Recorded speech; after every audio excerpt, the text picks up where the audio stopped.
My parents removed every door after my brother died, then let my uncle sleep between me and my sister for protection. When I told them, he watched us shower. My dad looked me right in the eye, his voice steady but chilling. He's family. Family means trust. I just stared back, a cold dread twisting in my stomach, because I knew even then that everything I thought I understood about trust was a terrifying lie. That was 11 months ago. Last night, the real horror began. Mom opened a letter. I can still see the envelope, stark white in her shaking hand.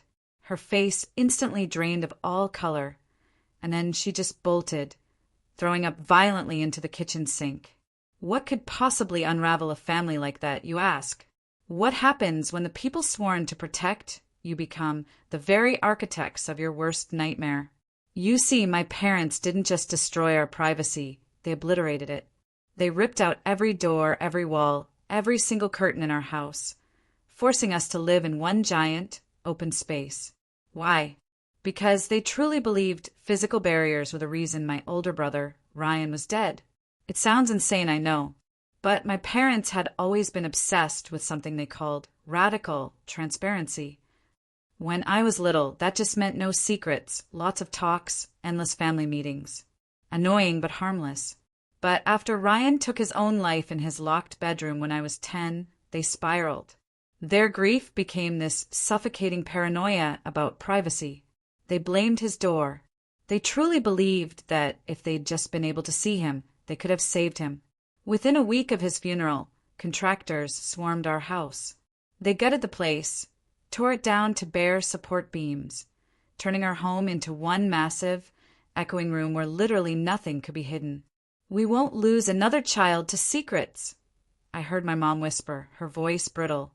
Our house became this enormous, inescapable fishbowl. Beds lined up against walls like in a military barracks. The single toilet, just behind a knee-high partition. Barely a whisper of privacy. A shower head sprouting from exposed pipes right out in the open. My parents, in their twisted grief, called it healing through visibility. This is how families should live. Dad would announce, gesturing grandly at our destroyed home. When you can see everything, no one suffers alone. Mom even installed mirrors on the ceiling, just to ensure there were absolutely no blind spots. Honestly, even our thoughts felt exposed in that endless, visible space. They were convinced Ryan's privacy had been the weapon he'd used against himself, and they swore they would never, ever let walls help another child choose that permanent escape again. For 3 years, my sister Autumn and I adapted. We found these tiny, desperate ways to claw back whatever scrap of privacy we could. We perfected changing clothes in 30 seconds flat. We developed a sort of selective blindness when needed, and we learned to sleep facing the exterior walls, just to feel a bit less exposed. It wasn't normal. God, no. But it was survivable. We even got good at bringing friends over, joking that our house was avant-garde, turning it into this weird, unsettling badge of honor. But then everything changed. Uncle Jeremy got evicted from his apartment. My mom's brother, he'd always made my skin crawl. Those lingering hugs, the way his eyes would trail, the comments about how I was filling out nicely. And now, he was moving into our wall-less house. He set up his bed just 15 feet from mine. The first night he was there, I woke up to a shadow hovering over me. It was him, sitting on my bed, watching me sleep. "Just checking your breathing," he said, a sick smile on his face. "Can't be too careful after what happened to Ryan." Within a week, he'd completely rearranged his schedule. He maximized his time watching us. He'd position himself with perfect sight lines while Autumn and I changed, pretending to read. But his eyes tracked our every single move. Desperate, I started changing in the minuscule space behind the water heater, the only spot with even partial coverage. But my dad removed it. He said I was encouraging secretive behavior. So now we had no privacy and no hot water. My mom, bless her heart, she thought Jeremy's concern was sweet. He volunteered, to do our laundry so he could handle our underwear. He offered to help us shower safely, and he somehow always needed the bathroom exactly when we did. I started sleeping in my school's library, changing in restaurant bathrooms. I became essentially homeless, just to avoid him. When my mom demanded I come home, I finally told them about Jeremy. I laid it all out, and my dad's response? The same chilling words. He's family. Family means trust. But I couldn't be trusted with a closed door, could I? The night Jeremy tried to get into the shower with me, claiming he was saving water, something snapped. I shoved him. Hard. He slipped and hit his head on the exposed pipes, cursing and bleeding. I threw on whatever clothes I could grab and ran. I ran to the neighbor's house, heart pounding, tears streaming. She took one look at my face and called the police.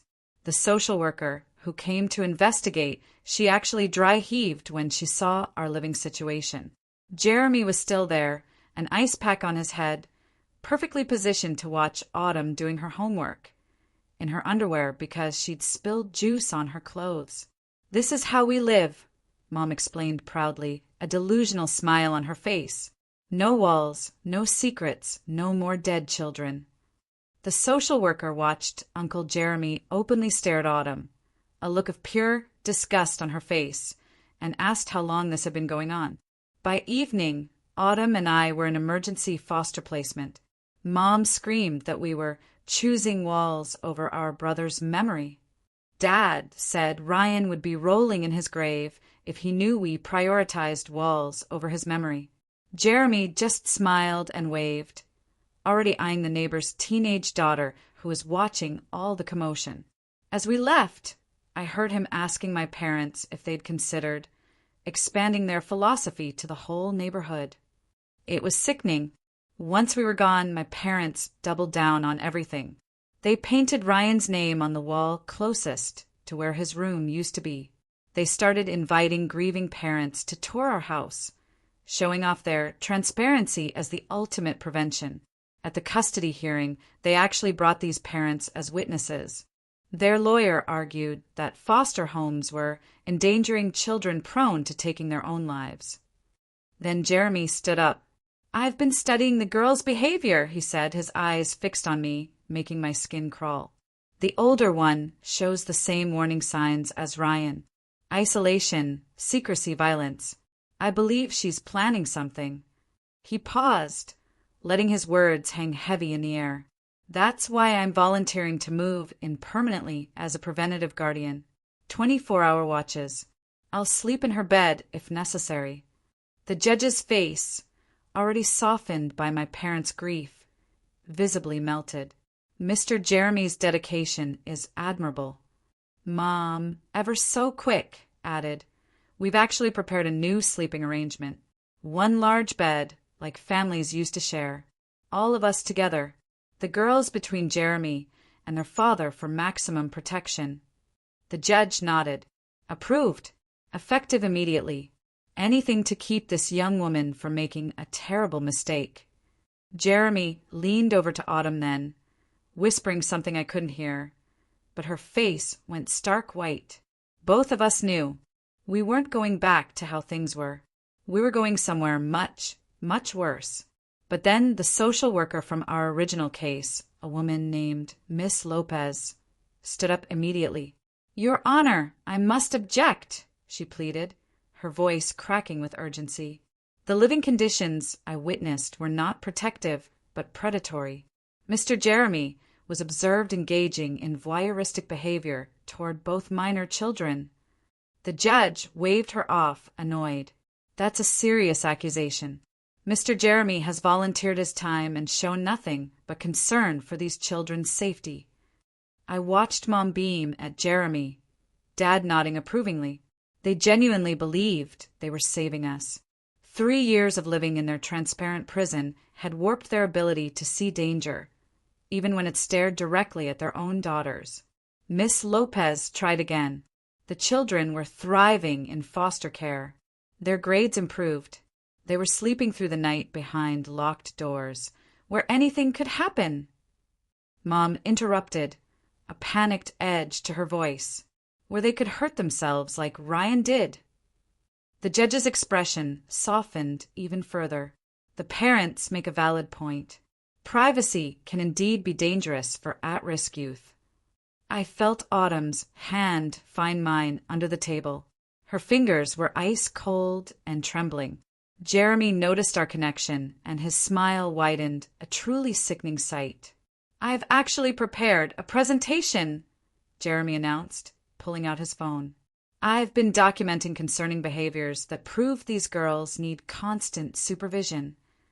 My blood ran cold as he started swiping through photos. Pictures of me changing behind the water heater. Autumn stepping out of the shower. Both of us sleeping. Dozens of images he'd taken while supposedly protecting us. The judge studied them carefully, his brow furrowed, but not in concern for us. "This is excellent documentation, Mr. Jeremy. It's clear you take your guardian responsibilities seriously." Our foster mother gasped. "Those are voyeuristic photos. He's been stalking them." "I prefer the term monitoring," Jeremy corrected smoothly, a smug look on his face. Every image was taken in full view of their parents in their home. Nothing inappropriate about family members looking out for each other. Dad stood up. "We support Jeremy completely. He's shown more dedication to our daughter's safety than anyone." The judge made his decision. The children will return home immediately. Mr. Jeremy will serve as an appointed guardian monitor. The sleeping arrangement will be modified as the parents suggested. One shared family bed for maximum supervision. I stood up so fast my chair crashed backward. "You can't do this. He's sick. He watches us constantly. He tried to shower with me." "Young lady," the judge's voice turned stern, "these outbursts only prove you need the structure your parents provide. Your uncle is trying to save your life." "He's trying to," I started, but our lawyer grabbed my arm. "Don't make it worse," she whispered. "We'll appeal." But I could see it in her eyes. She knew we'd lost. The ride home was silent, except for Jeremy humming softly, a terrifyingly cheerful tune. Mom kept reaching back to pat our knees, saying things like, "Soon we'll all be together again, and no more walls between us." When we pulled up to the house, I saw they'd already made changes. The single beds were gone. In their place was one enormous mattress that took up half the main space. "California King wasn't big enough," Dad explained, beaming. "So we had 3 queens custom joined. Room for all 5 of us with no gaps." Autumn made a small, wounded animal sound. "Don't worry," Jeremy said, placing his hand on her shoulder, his touch making her flinch. "I'll be right next to you all night, every night, just like the judge ordered." Inside, our belongings from foster care were already unpacked. Our clothes laid out on the communal bed. Jeremy had organized them by type and color. "I took the liberty of going through everything," he said, a glint in his eye. "Removed anything with strings, belts, or ties. Can't be too careful." Mom clapped her hands. "Wonderful thinking. See, girls? This is what family does. We protect each other." That first night back was a nightmare made real. The massive bed felt like a trap. Mom and Dad on the outer edges, Jeremy in the middle, Autumn and I pressed against him on either side. Every time I tried to shift away, he'd throw an arm over me in his sleep. I lay rigid for hours, feeling his breath on my neck, his hand accidentally brushing against me. Autumn was crying silently on his other side. I could see her shoulders shaking in the darkness. My own tears streamed silently into my pillow. What was really driving my parents to think this extreme openness was helping us, when Jeremy's behavior was so clearly, obviously wrong to anyone else who saw it? When I finally dozed off from sheer exhaustion, I woke up to find Jeremy's face inches from mine, just watching. "You look so much like Ryan when you sleep," he whispered. "I'm going to make sure nothing happens to you." The next morning, Mom announced new safety protocols. Jeremy would accompany us everywhere. School, friends' houses, even doctor appointments. He's taken leave from work to focus on your protection, she said proudly. At school, he waited outside my classroom door. During PE, he stood by the locker room entrance. When I tried to eat lunch with friends, he sat at our table, documenting everything in his notebook. Your parents asked me to track your social interactions, he explained to my horrified friends. Isolation is a warning sign. My friends stopped talking to me. Who could blame them? Would you want someone's creepy uncle recording your every word? Autumn was faring even worse. She stopped eating, barely spoke, and flinched violently whenever Jeremy came near. When I tried to talk to our parents about it, Mom just said, she's processing Ryan's death. Jeremy's presence is helping her heal. I started planning. If the system wouldn't protect us, I'd have to find another way. But Jeremy seemed to sense my resistance.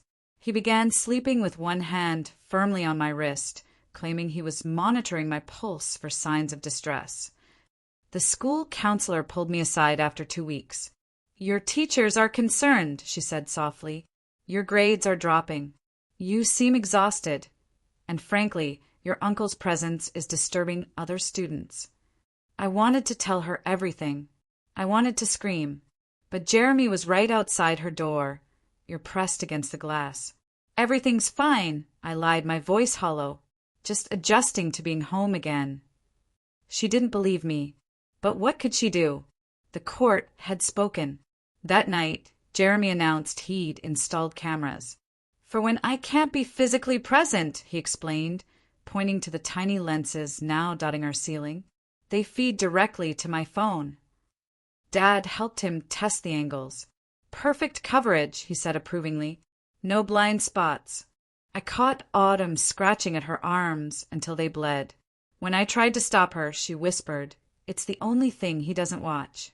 The only thing that's mine." That's when I knew. We were running out of time.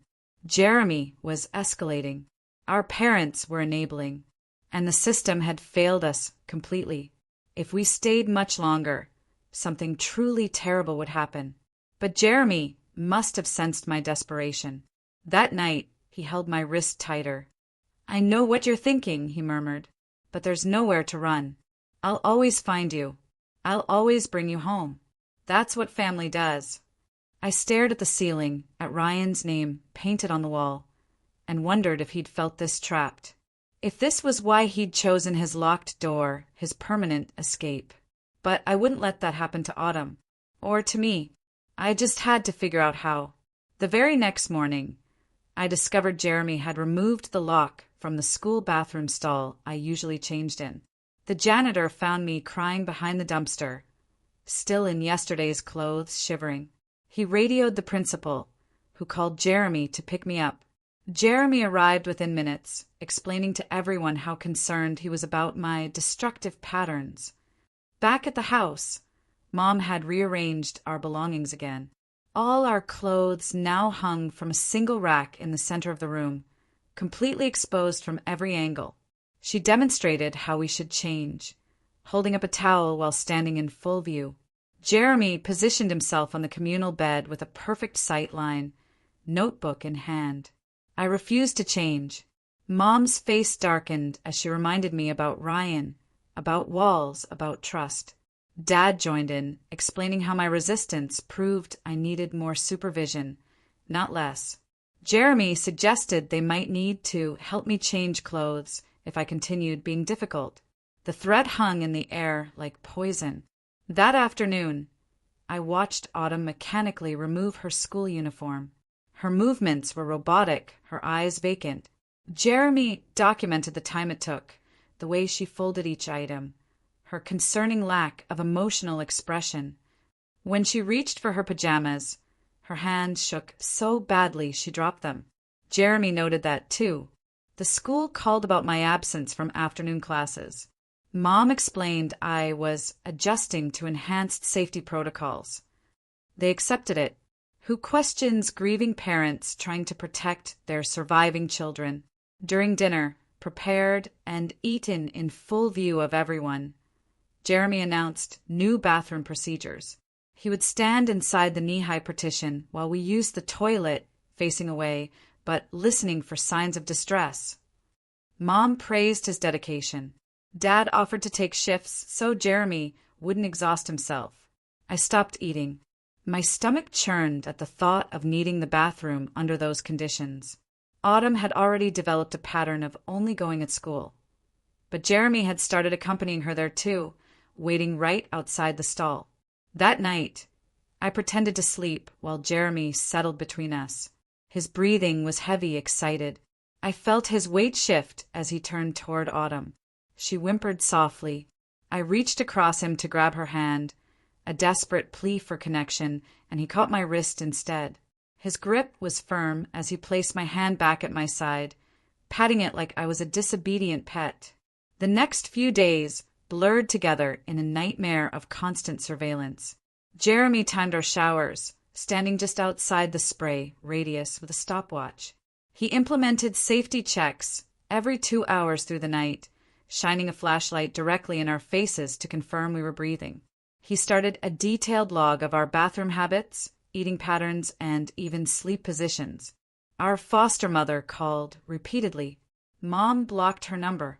The social worker attempted a surprise visit, but Dad met her at the door, explaining they were following the court's orders precisely. Jeremy appeared behind him, showing his documentation, proving how dedicated he was to our safety. The social worker left, promising to file another report. At school, I tried to slip away during PE. Jeremy caught me at the edge of campus, his hand closing around my arm hard enough to bruise. He marched me back to the principal's office, explaining how I'd exhibited flight risk behavior. The principal agreed to email him if I left class for any reason. Autumn stopped speaking entirely. She moved through each day like a ghost, following Jeremy's instructions without protest. When he told her to change clothes in the center of the room for maximum visibility, she complied. When he insisted on checking her arms for self-harm, she held them out, wordless. Mom called it progress. I started leaving notes in library books, hoping anyone, would find them and understand. Jeremy discovered one during his daily backpack search. That night, he went through every single book in the house, removing pages that could be written on. Dad helped, talking about how Ryan might have left notes they never found. The cameras multiplied. Jeremy installed them in our school lockers, claiming the principal had approved it for our safety. He added motion sensors to the communal bed that alerted his phone if we moved too much during the night. Mom bought him a newer phone with a larger screen so he could monitor multiple feeds simultaneously. 2 weeks into our return, I made my first real escape attempt. During a fire drill at school, I slipped into the crowd and ran. I made it 6 blocks before Jeremy's car pulled alongside me. He'd been tracking my phone, which he'd sewn into my backpack lining. The principal gave him permission to keep me in the office for the rest of the day, where he could watch me directly. That evening, Mom announced a family meeting. She'd prepared a presentation about trust and transparency. Using Jeremy's documentation, she showed how our resistance behaviors were escalating, just like Ryan's had. Dad presented charts correlating privacy with suicide risk. Jeremy contributed photos showing our concerning body language and secretive tendencies. They concluded we needed more intensive intervention. Jeremy would now sleep between us with an arm over each girl for immediate response capability. He would accompany us into bathroom stalls at school. He would sit in on any conversations with teachers or counselors. Mom cried about how much she loved us, how she couldn't lose another child. Dad hugged Jeremy, thanking him for his sacrifice. I found Autumn that night, standing at the kitchen sink holding a knife. Not to hurt herself, just holding it, staring at the blade. Jeremy appeared instantly, gently taking it from her hand. He didn't yell or panic. He simply noted it in his log and removed all sharp objects from the kitchen area. Mom praised his calm response. Dad started using only plastic utensils. The school counselor made another attempt to intervene. She pulled me from class, closing her office door before Jeremy could follow. She spoke quickly, saying teachers were concerned that my grades had plummeted, that Autumn hadn't turned in assignments in weeks. I opened my mouth to explain, but Jeremy was already knocking, explaining through the door about court orders and supervision requirements. The counselor had to let him in. Our foster mother showed up at school with a lawyer. They met with the principal, demanding to speak with us. Jeremy produced the custody order, highlighting the judge's specific language about his guardian role. The lawyer argued it didn't extend to school hours. Jeremy called Mom, who arrived with their lawyer. The meeting devolved into legal threats. We never got to speak. That night, Jeremy's hand was heavier on my wrist. He'd moved his grip higher, fingers pressing into my pulse point. On his other side, Autumn lay rigid as a board. I could hear her breathing, shallow and quick like a trapped animal. When I tried to turn away, Jeremy's grip tightened. When Autumn shifted, his other hand found her shoulder. Jeremy's keeping a bathroom log while Mom creates PowerPoint presentations about privacy being dangerous. This family turned grief into a surveillance state, complete with motion sensors and sewn-in phone trackers. Mom woke up the next morning with exciting news. She'd found a support group for families practicing radical transparency. They met in a community center, sharing strategies for eliminating privacy and preventing tragedy. We would attend that evening, all 5 of us, to show how committed families could thrive without walls. The meeting was surreal.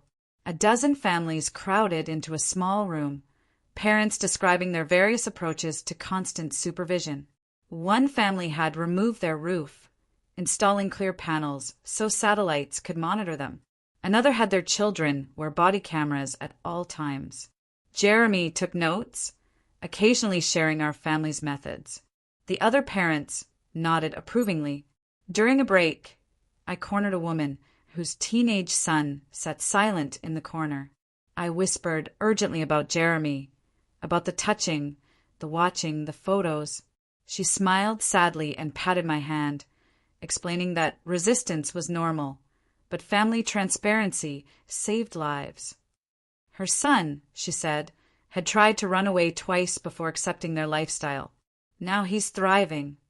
The drive home was filled with Mom's enthusiasm about new ideas from the group, installing clear shower curtains so Jeremy could monitor us more safely, using thermal cameras to track our body heat through blankets, creating a family social media account where Jeremy could post daily updates about our well-being. Dad suggested they implement everything immediately. That night, I made a decision. The system had failed. The school had failed. Even other families living this nightmare had failed to see the danger. If I wanted to save Autumn and myself, I'd have to get creative. I started documenting everything, but not in writing. During Jeremy's bathroom supervision, I began narrating softly to myself, describing what was happening as if recording a diary. He thought I was losing my mind, noted it as concerning behavior, but I was creating witnesses, even if they were just future memories. At school, I found microscopic spaces Jeremy couldn't monitor. The 2 seconds it took to pass between classes. The moment when students crowded through doorways. I started leaving tiny clues everywhere. A borrowed pencil with help scratched in tiny letters. A bathroom stall door where I'd written our address in condensation that would only appear when someone else showered. Autumn began copying me. She hummed constantly, but the humming was Morse code she'd learned in Girl Scouts. SS, over and over. Jeremy documented it as a soothing behavior. Mom was thrilled she was making sounds again. 3 weeks into our new arrangement, something shifted. The other students at school had started noticing things. Jeremy's constant presence, our deteriorating appearance, the way we flinched whenever anyone approached. A group of senior girls began casually positioning themselves between Jeremy and the bathroom when we needed to go.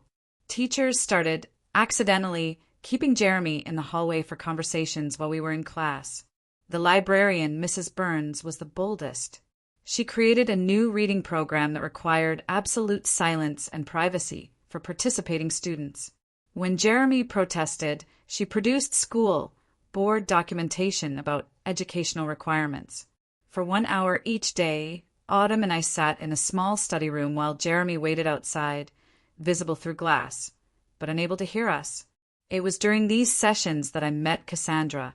She was a senior who noticed our situation and started researching. Her mother worked for Child Protective Services in a different county. Cassandra couldn't intervene directly, but she could provide information. She taught us about mandated reporters, about documentation requirements, about the difference between court orders and legal guardianship. More importantly, she helped us understand Jeremy's pattern. He was escalating, but he was also getting sloppy. The photos on his phone, the detailed logs of our bathroom habits, the recordings he'd started making of us sleeping. In trying to document our concerning behavior, he was actually creating evidence of his own predatory actions. Cassandra's mother couldn't take our case officially, but she could advise. Through Cassandra, she suggested we needed an incident that couldn't be explained away as protection, something that would force a different judge to look at our situation, something Jeremy would do in front of witnesses who weren't our parents. The opportunity came during a school assembly. Jeremy had positioned himself at the end of our row, blocking any exit. Halfway through, Autumn needed the bathroom urgently. Jeremy insisted on accompanying her. When she stood to leave, he grabbed her wrist, pulling her back down. She cried out in pain. The entire row of students turned to look. Mrs. Burns was supervising nearby. She approached immediately, asking if everything was all right. Jeremy explained he was preventing a safety risk. Mrs. Burns asked Autumn directly if she needed the restroom. When Autumn nodded, Mrs. Burns stated firmly that she would escort her. Jeremy insisted on coming, too. Mrs. Burns refused. The standoff lasted 30 seconds. Jeremy's grip on Autumn's wrist tightened. She whimpered. Students pulled out phones. Mrs. Burns called for security. Jeremy finally released Autumn, but followed them to the bathroom, arguing about court orders and supervision requirements. By the time they returned, half the assembly was watching. Autumn's wrist showed clear finger marks. Jeremy tried to explain, but the damage was done. Multiple students had recorded the interaction. The school security officer wrote an incident report. Mrs. Burns filed a formal complaint. That afternoon, the police arrived at school, not to arrest anyone, but to investigate a possible assault. They photographed Autumn's wrist, took statements from witnesses, and asked to see Jeremy's documentation. He proudly showed them everything, including the photos, the logs, the recordings. The officers' expressions grew increasingly concerned. Mom arrived in a panic. Dad close behind. They explained about Ryan, about transparency, about the court order. The officer asked to see the actual order. As he read it, his frown deepened. The order granted our parents custody and recommended supervision. It didn't name Jeremy specifically or grant him any legal authority. The officer asked Jeremy why he had photos of minor children changing clothes. Jeremy explained about protection and monitoring. The officer asked why he had recordings of them sleeping. Jeremy talked about breathing patterns and safety. The officer asked about the bathroom logs. Jeremy proudly showed his detailed documentation. 2 more officers arrived. They spoke quietly with the first, reviewing the evidence. Mom was growing hysterical, talking about losing another child, about Walls killing Ryan. Dad tried to show them the family transparency materials. The officers weren't interested in philosophy. They were interested in the photos on Jeremy's phone. They asked Jeremy to come to the station for further questioning. It wasn't an arrest, they emphasized, just questions. Mom wanted to come too, but they suggested she stay with us. As Jeremy left with the officers, he looked back at me with an expression I'd never seen before. Not the fake concern or creepy interest. Pure, unadulterated rage. That night was the first in weeks we slept without Jeremy between us. Mom positioned herself there instead, crying continuously about failing to protect us.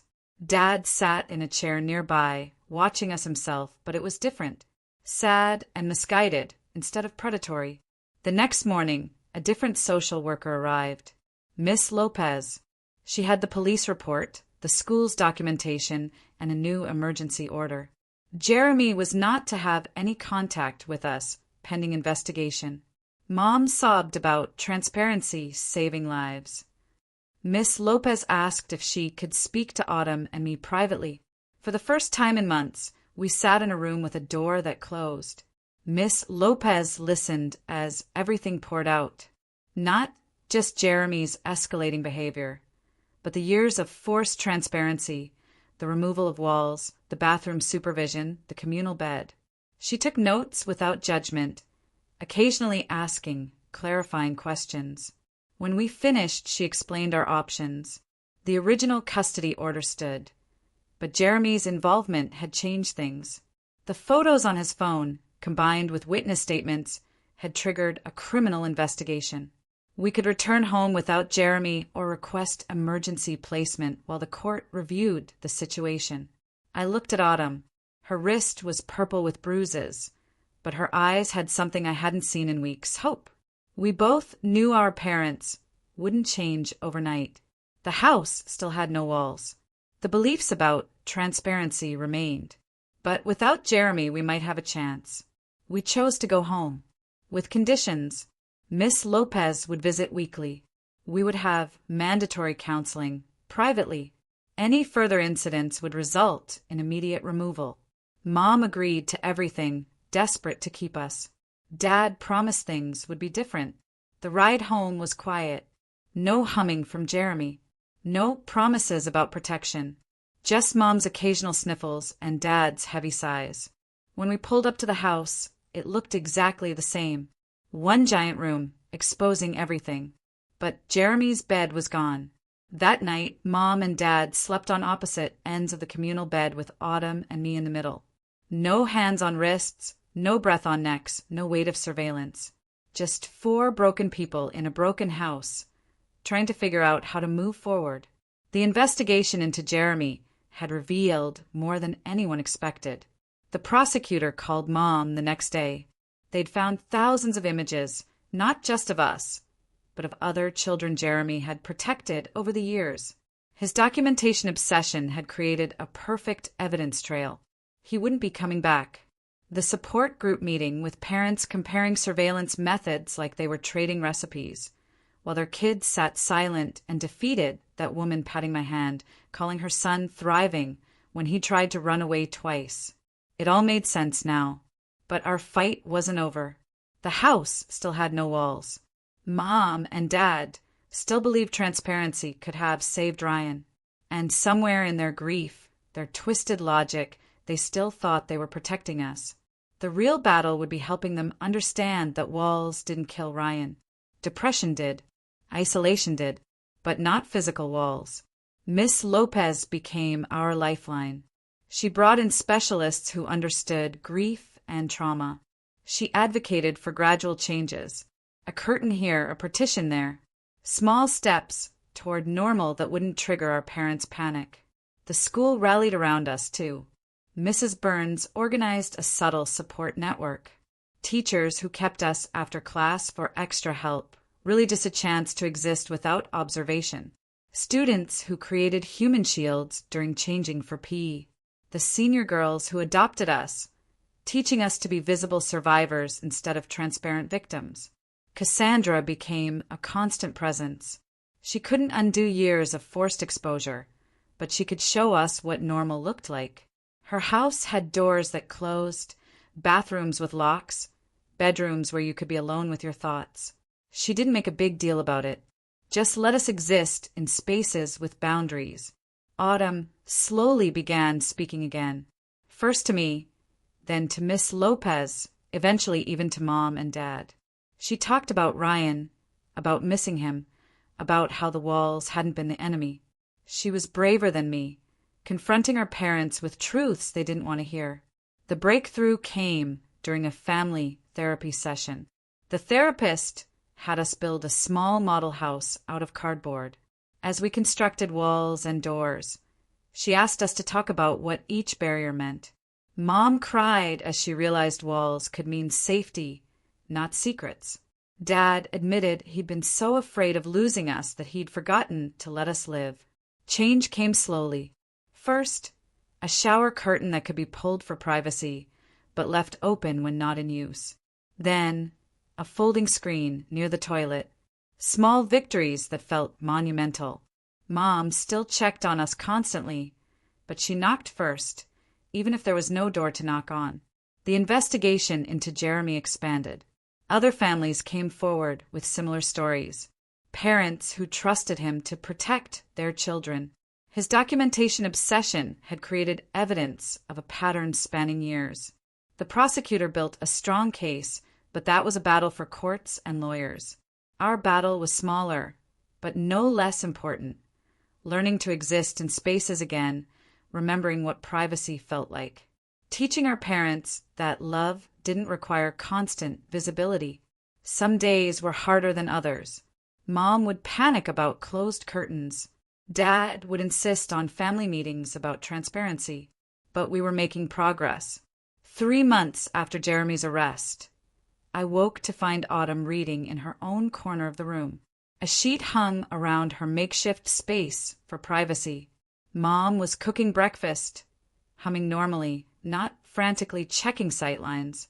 Dad was reading the paper, occasionally glancing up, but not staring. It wasn't perfect. Our house still lacked proper walls. We still shared more than most families, but we were learning the difference between chosen openness and forced exposure, between family closeness and predatory surveillance, between protecting children and imprisoning them. The real victory came in small moments. Autumn laughing at something on her phone without having to share it immediately. Me changing clothes without an audience. Mom respecting a closed curtain. Dad admitting that maybe, just maybe, everyone deserves some privacy. We still had family meetings, but now they were about healing, not surveillance. We talked about Ryan openly, about missing him, about how his death had broken us all in different ways. We learned that transparency meant emotional honesty, not physical exposure. That protecting each other meant respecting boundaries, not eliminating them. Miss Lopez continued her weekly visits, documenting our progress. The house slowly accumulated more barriers. Nothing permanent yet, but fabric walls and portable partitions that gave illusions of privacy. Mom struggled with each addition, but was learning to manage her anxiety without controlling our every movement. The criminal case against Jeremy moved forward. We gave depositions in a private room, not a courtroom. The prosecutor used Jeremy's own documentation against him. His lawyers tried to argue he was just a concerned uncle following the family's wishes. The thousands of photos suggested otherwise. School became our sanctuary. Teachers who'd watched our situation unfold became fierce advocates. Mrs. Byrne started a support group for students dealing with family trauma. Cassandra organized fundraisers for therapy and legal costs. The community that had seemed indifferent while Jeremy stalked us now rallied to help us heal. But healing wasn't linear. Some nights, I still woke in a panic, expecting to find Jeremy's face inches from mine. Autumn still flinched when anyone touched her unexpectedly. Mom still had days where she removed every curtain in a grief-fueled panic. Dad still insisted on bed checks, so now he called out before entering our spaces. The hardest part was forgiving our parents. They'd been so blinded by grief over Ryan that they'd handed us to a predator. Their obsession with preventing another tragedy had nearly caused one. But they were victims, too, of their own trauma and Jeremy's manipulation. Family therapy helped us navigate the complicated emotions. Anger at our parents for not protecting us. Guilt for not saving Ryan. fear that privacy would lead to tragedy, hope that we could build something better from the ruins of our wall-less house. 6 months after Jeremy's arrest, a contractor came to assess the house, not to tear down more walls, but to potentially rebuild them. Mom had finally agreed to consider partial walls, maybe just for the bathroom at first. It was a huge step, one that would have been impossible without months of therapy and support. The day they installed a proper bathroom door was emotional for everyone. Mom cried as they hung it, remembering Ryan's door. Dad tested the lock repeatedly, assuring himself it could be opened from outside in emergencies.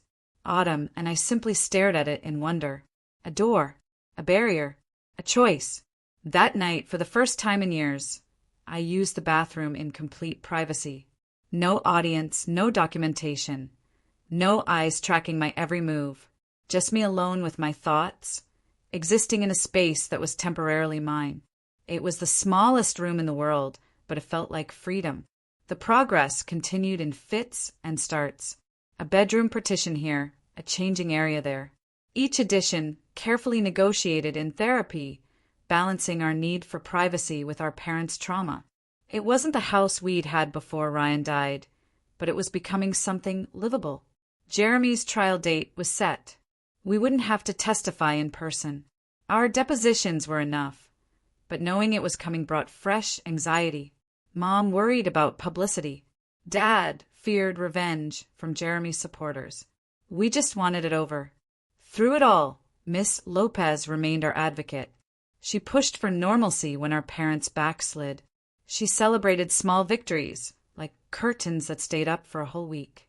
She reminded us that healing wasn't about forgetting Ryan or forgiving Jeremy, but about reclaiming our right to exist safely. The anniversary of Ryan's death approached with its usual weight, but this year felt different. We had spaces to grieve, privately if needed. Mom had learned to channel her pain into advocacy for suicide prevention that didn't involve destroying privacy. Dad had started building small wooden boxes where we could keep personal items safe from view. On the anniversary itself, we did something new. Instead of a family meeting about transparency, we each spent an hour alone, remembering Ryan in our own ways. Then we came together to share what we wanted to share, keeping private what we needed to keep private. It was a balance we'd never have found without everything we'd been through. The house still looked strange to visitors. Fabric walls and portable partitions created a maze of semi-private spaces. The bathroom had a door, but no walls around it yet. The communal bed had been separated into individual mattresses that could be pushed together or apart as needed. It was unconventional, but no longer unsafe. Autumn had started painting again, something she'd stopped when the walls came down. Her art was abstract, full of barriers and openings, light and shadow. She painted her trauma and her healing, creating beauty from our bizarre experience. Mom even let her hang a curtain around her art space. I found my own healing in writing, not the frantic notes I'd left in library books, but real stories about survival and recovery. Stories about families who lost their way and found it again. Stories about the difference between protection and control. Stories that helped me make sense of our wall-less years. The news of Jeremy's other victims had spread through our community. Families who trusted him were grappling with their own guilt and trauma. Mom started a support group for parents, sharing how grief had made her vulnerable to manipulation. It was her way of making amends, helping others avoid our mistakes. Dad threw himself into research about healthy family dynamics and appropriate boundaries. He read every book, attended every workshop, trying to understand how love had become surveillance. His journey was perhaps the hardest, confronting how his need to protect had enabled harm. As the trial approached, we prepared ourselves for publicity we'd never wanted. Our story was unusual enough to attract attention. The wall-less house, the transparency philosophy, the uncle who'd exploited it all.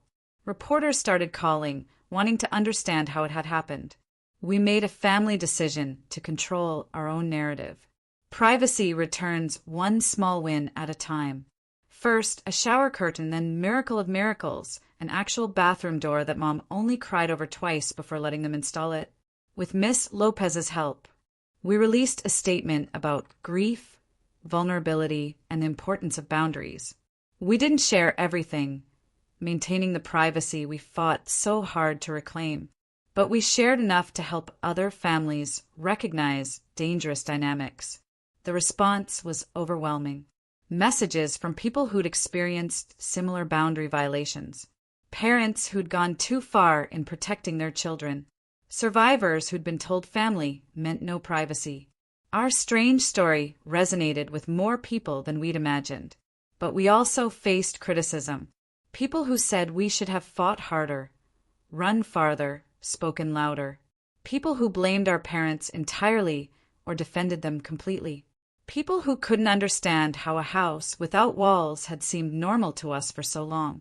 We learned to protect ourselves from judgment as fiercely as we'd learned to protect our privacy. Through it all, we kept rebuilding. Not just our house, but our family. Learning to trust each other again.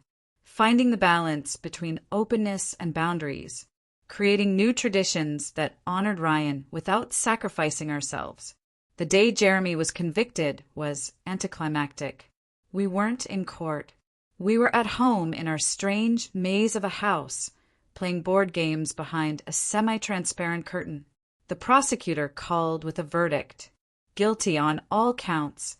Mom cried with relief. Dad hugged us carefully, asking permission first. Autumn and I just held each other, feeling a chapter close. But our story wasn't ending. It was transforming. The house would never have traditional walls again. That dream died with Ryan. But we'd found ways to create privacy within transparency, boundaries within openness, safety within vulnerability. Miss Lopez's visits became less frequent as we stabilized. The court maintained oversight but recognized our progress. Teachers reported our improving grades and social connections. Therapists documented our healing journey. Slowly, carefully, we were proving that families could recover from even the strangest traumas. A year after Jeremy's arrest, I stood in our bathroom with its single door and no walls, brushing my teeth in privacy. Outside, I could hear Mom cooking, Dad reading news aloud, Autumn practicing violin behind her curtain. We were visible but not exposed, together but not imprisoned. Transparent by choice, not force. The mirror showed someone I barely recognized. No longer the girl who'd changed in restaurant bathrooms to avoid Uncle Jeremy's eyes. No longer the teenager who'd slept rigid with fear in a communal bed. I was becoming someone new. Someone who understood both the value of privacy and the importance of connection. Autumn appeared in the doorway, knocking on the frame even though the door was open. She'd grown taller, stronger, finding her voice in therapy and art. She smiled, a real smile that reached her eyes, and asked if I wanted to see her latest painting. I did, but first I closed the bathroom door just because I could. The painting was beautiful and painful. It showed our house from above, walls dissolved, but spaces defined by light and shadow. In the center, four figures stood together, but separate, connected by thin lines that could be threads or chains, depending on how you looked. It was our family, broken and healing, transparent and private, surviving despite everything. Mom saw it and cried, but not the hysterical tears of the early days. These were tears of recognition, of seeing our journey captured in paint. She asked Autumn if she could hang it in the main space, then caught herself and added, "Only if you're comfortable with that." It was a small thing asking permission, but it meant everything. We hung the painting where Ryan's name had been painted on the wall, not to replace his memory, but to show how we'd survived it, how we'd taken his loss and our trauma and Jeremy's exploitation and somehow built something new, imperfect and strange, but ours. The house would never be normal. We'd accepted that, but it had become something better than normal. It had become a place where privacy was respected because it was rare, where boundaries were honored because they had been fought for, where transparency meant truth, not exposure. As I looked around our bizarre home with its fabric walls and single bathroom door, its communal spaces and private corners, I realized we'd done more than survive. We'd redefined what family meant. Not constant surveillance, but chosen connection. Not forced transparency, but earned trust. Not walls or no walls, but the right to choose. And in that choice, in that hard-won right to close a door or open a curtain, we'd found our way back to each other. Different than before, scarred but not broken. A family that had learned the hardest lesson. Sometimes the greatest protection is letting people protect themselves. The investigation had revealed Jeremy had done this to 3 other families over the years. Each time he'd found grieving or struggling parents, offered to help, and gradually inserted himself into their children's lives. But none had been as extreme as ours, the Wall-less. House had been his perfect hunting ground. The week after Jeremy's conviction, I discovered he'd been writing letters from jail, not to us directly, but to Mom, filled with manipulations about family loyalty and forgiveness. She'd hidden them in her dresser drawer, reading them when Dad wasn't around. I found them while putting away laundry and immediately took them to Miss Lopez. Miss Lopez contacted the prosecutor, who filed for a restraining order, preventing any contact, even through third parties. Mom broke down when confronted, admitting she'd been struggling with guilt about testifying against her brother. The therapist added extra sessions focused on manipulation tactics and how predators exploit family bonds. At school, a new challenge emerged. Jeremy's mother, my grandmother, who'd been absent for years, suddenly appeared at the campus gates.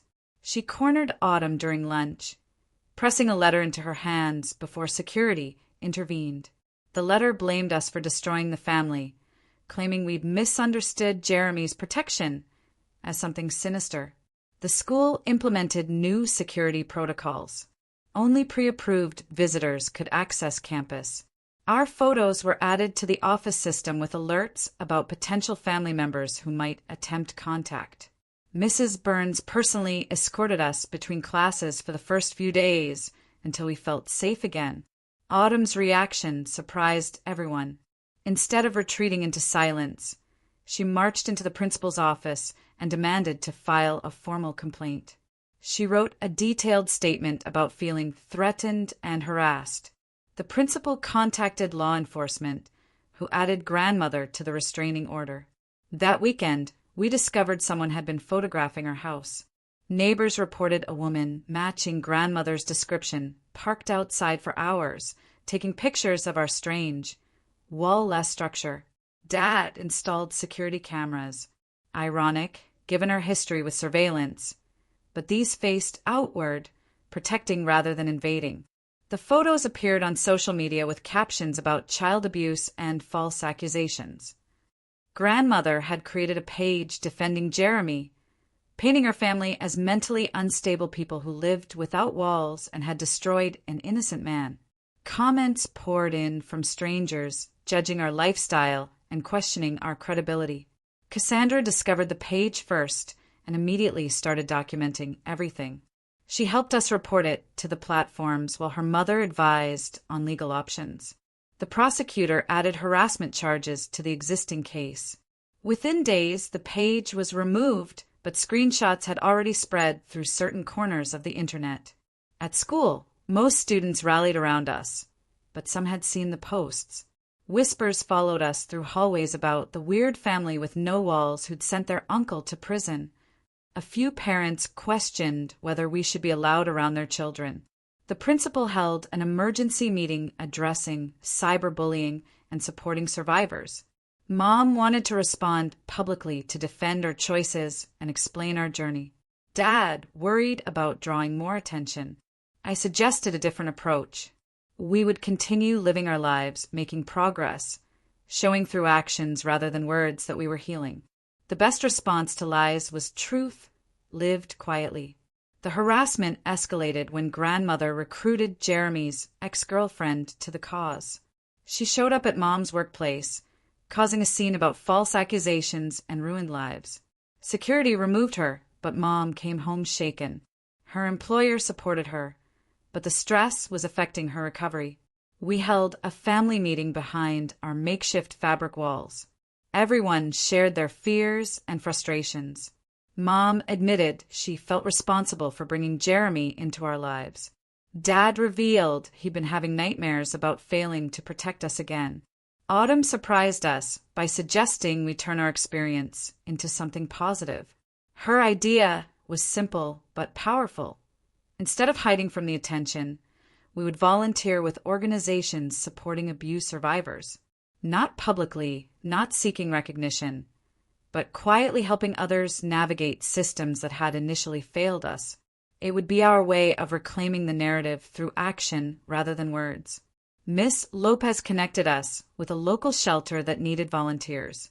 They didn't want our story or publicity, just help organizing donations and preparing spaces for families in crisis. Every Saturday, we spent hours sorting clothes, assembling care packages, and painting rooms where families could feel safe. The volunteer work revealed how common our experience was in different forms.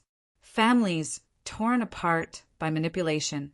Children failed by systems meant to protect them. Parents struggling to rebuild after trauma. Jeremy's mother showing up at school made me wonder about family patterns. How many warning signs were missed over the years before Jeremy targeted grieving families? This grandmother defending him while harassing children revealed something deeply troubling about what their household might have normalized long ago. Our strange story with its wall-less house wasn't so strange after all. Boundary violations came in many forms. At school, the whispers gradually faded as we refused to engage with drama. We focused on grades, activities, and normal teenage life. Autumn joined the art club, channeling her experiences into powerful pieces about privacy and protection. I started writing for the school paper, carefully avoiding our personal story while advocating for student safety. Grandmother made one final attempt at contact, appearing at our house late one evening. Dad met her at the door while Mom called the police. She ranted about family loyalty and forgiveness until officers arrived. They arrested her for violating the restraining order. As they led her away, she screamed about walls and transparency, showing how deeply she misunderstood everything. The arrest made local news briefly. A small article about a grandmother violating a restraining order. No names or details. We didn't comment or engage. The story died within days. Just another family dispute in a world full of them. No fame, no documentary offers, just a quiet legal consequence for harassment. With grandmother facing charges, Jeremy's support network crumbled. His ex-girlfriend disappeared after receiving her own restraining order. Other family members who'd initially defended him grew silent as evidence mounted about his pattern of behavior with multiple families.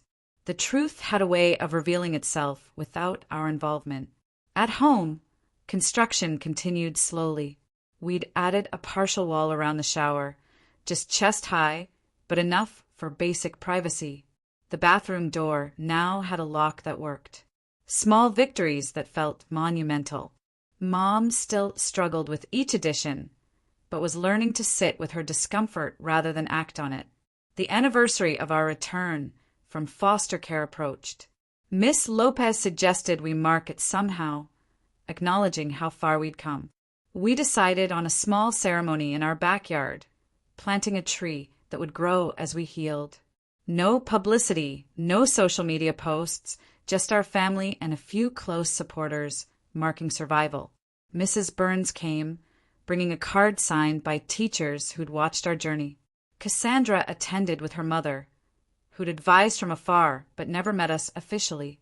Our foster parents, who'd kept in touch despite everything, brought seedlings from their garden. It was quiet, private, exactly what we needed. As we planted the tree, each person added soil and shared a hope for the future. Mom talked about learning to trust without controlling. Dad spoke about protection, meaning different things at different times. Autumn described privacy as a gift, not a weapon. I simply said I hoped we'd keep choosing connection over surveillance. The tree was small, fragile, but with proper care it would grow strong. Like us, it needed the right balance of exposure and protection, openness and boundaries. We would tend it together, watching it develop roots and reach towards the sky, a living reminder of recovery. That evening, we had dinner in our strange home with its evolving barriers. The communal bed had been fully separated into individual spaces. Curtains could be drawn or opened as needed. The bathroom had its door and partial walls. Progress measured in fabric and wood rather than concrete, but progress nonetheless. Mom announced she'd been promoted at work, her first good news in years. The stability helped her focus forward rather than backward. Dad had started teaching woodworking at the community center, sharing skills while processing his own healing. We were all finding ways to build lives beyond trauma. School improved steadily as the drama faded. Teachers who'd witnessed our struggle became quiet champions, nominating us for programs and opportunities based on merit, not pity. Autumn won an art contest with an abstract piece about boundaries. I placed in a writing competition with an essay about resilience that never mentioned our specific story. The legal proceedings against grandmother concluded quietly. She pled guilty to harassment and violating restraining orders, receiving probation and mandatory counseling. No jail time, no dramatic confrontation, just consequences for actions. She was prohibited from any contact, direct or indirect, for 5 years. Jeremy's prison letters stopped after authorities intervened. He was transferred to a facility farther away, making any potential contact even more difficult. Mom finally threw away the letters she'd hidden, a small but significant step in breaking his hold. Dad helped her burn them in the backyard, watching manipulation turn to ash. Our volunteer work at the shelter became a regular commitment. We met families in crisis, offering practical help without sharing our story unless asked. Sometimes just holding donated clothes or organizing toiletries was enough. Action over words, presence over preaching. Exactly what we'd needed when systems failed us. One afternoon, a mother arrived with 2 young daughters, fleeing a situation she couldn't yet articulate. While staff handled intake, Autumn and I prepared their room. We made beds with fresh sheets, placed stuffed animals on pillows, ensured curtains worked properly. Small acts of care that meant everything when your world collapsed. The mother found us later, tears streaming as she thanked us for the room. We hadn't done anything special, just prepared a space where her daughters could sleep safely. But sometimes that's enough. Sometimes small acts of restoration matter more than grand gestures. Spring arrived with unexpected warmth. Our planted tree showed new growth, tiny leaves unfurling towards the sun. The house continued its slow transformation. We'd added a folding screen that created a small study area. Not a room, not walls, but defined space for homework and reading. Cassandra graduated and left for college, but stayed in touch through messages and video calls. She was studying social work, inspired partly by our experience, but mostly by her own desire to fix broken systems. We missed her presence, but celebrated her journey, proof that life moved forward despite everything. Miss Lopez announced her visits would decrease to monthly check-ins. We'd stabilized beyond crisis, no longer needing weekly oversight. The court maintained supervision, but recognized our progress. It felt like training wheels coming off. Scary but necessary. We were ready to balance on our own. The shelter director approached us about sharing our story at volunteer training. Not publicly, not for publicity, just context for why we understood certain struggles. We declined. Our story lived in our actions, not performances. We would help through presence and practical support, not testimony. Summer meant the 1-year anniversary of Jeremy's arrest. We marked it quietly, acknowledging survival without celebration. Mom made dinner while Dad adjusted curtain rods. Autumn painted in her corner while I wrote in mine. Normal activities in an abnormal space. but our version of normal, hard-won, and carefully balanced. That night, I used the bathroom with its door and partial walls, brushing teeth in relative privacy. Through fabric barriers, I heard my family preparing for bed in their separate spaces. No hands on wrists, no monitoring breathing, no documentation of bathroom habits. Just people who'd learned the difference between connection and control. We gathered briefly in the main space, checking in before bed. Mom asked if everyone felt safe, a new ritual replacing surveillance. We confirmed our comfort, said good night, and retreated to individual spaces. Curtains closed for privacy, but could open for connection. Choice, the freedom we'd fought to reclaim. I lay in my sectioned area, listening to the house settle. Autumn hummed softly, not SOS anymore, but actual melodies. Mom and Dad murmured quietly in their space, processing the day together. Normal sounds of family life, extraordinary in their ordinariness after everything we'd survived. The future stretched ahead, uncertain, but no longer terrifying. We would face challenges, setbacks, moments of regression. Mom would panic about closed curtains. Dad would insist on checking locks. Autumn and I would struggle with trust and boundaries. Healing wasn't linear, but we'd learned to navigate curves. Our house would never have traditional walls. We'd accepted that limitation while creating alternatives. Fabric and screens, curtains and partitions, boundaries defined by agreement rather than architecture. It worked for us. This strange compromise between transparency and privacy. The tree in our backyard grew slowly but steadily, roots deepening while branches reached upward. Like us, it adapted to its environment while maintaining its essential nature. We watered it together, a simple act of caretaking that required no words, no performance, just consistent attention. As sleep approached, I thought about Ryan, wondering if he would recognize us now. We'd transformed his tragedy into something complex but livable, not healing from his loss, that would never fully heal, but learning to carry it without letting it crush us. He existed in our careful balance between openness and boundaries. Tomorrow would bring new challenges. School, volunteer work, family dynamics, the ongoing process of recovery.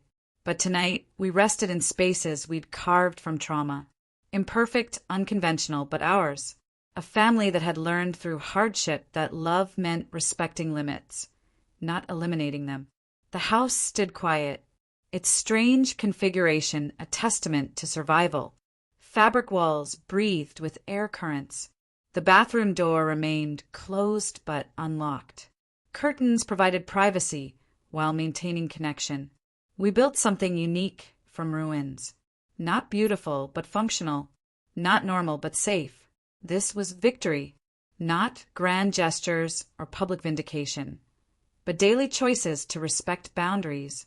Tree planting as therapy beats wall demolition every time. Watching this family measure healing in curtain rods and partial walls shows how recovery looks different for everyone who's been through something this bizarre. Not fame or recognition, but quiet volunteer work and gradual healing. Not perfect walls, but adequate barriers. Not complete privacy, but enough. We'd fought for this ordinary extraordinariness and won through persistence, creativity, and refusing to accept that transparency required exploitation. Our story would never make headlines or inspire documentaries. We were just another family navigating trauma with help from overworked systems and kind individuals. But in our small corner of the world, behind our makeshift walls and careful boundaries, we'd proven that survival was possible, that families could redefine themselves, that protection didn't require imprisonment. The tree would grow, the walls would evolve. We would continue healing at our own pace, in our own way, and in that quiet, ongoing victory lay everything that mattered. Choice, safety, and the hard-won right to exist on our own terms. Appreciate you sticking with me while we questioned everything together. It was definitely one of those what just happened kind of rides. What would you have done if your family took transparency this far and then someone like Jeremy walked in. Have you ever felt like your privacy was completely stripped away? Tell me what you think. I really want to know.